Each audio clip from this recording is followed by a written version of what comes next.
La plupart des dessins d'enfants paraissent innocents au premier regard. Des soleils, des maisons, des personnages colorés. Mais parfois, certains dessins révèlent quelque chose de plus profond, comme si l'enfant avait accès à des vérités invisibles pour les adultes. Un jour, une mère découvre un cahier de son fils de 8 ans. Parmi les gribouillis et les formes, un dessin attire son attention.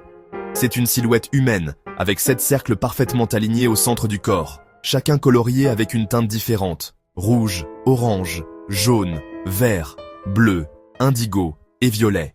Rien d'anormal, pensait la mère. Peut-être qu'il a vu ça à l'école. Mais le détail inquiétant, c'est que l'enfant n'avait jamais entendu parler des chakras.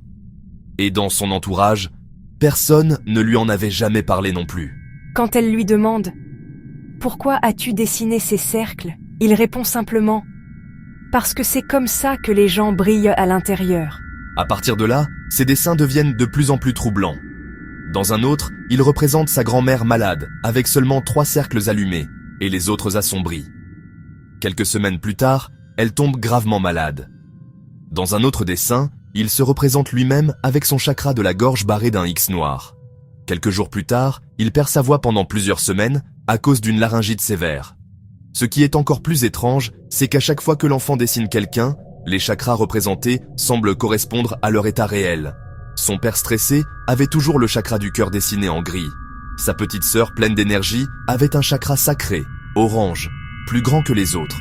Et lui-même s'était dessiné, un soir, sans lumière dans ses chakras du haut du corps.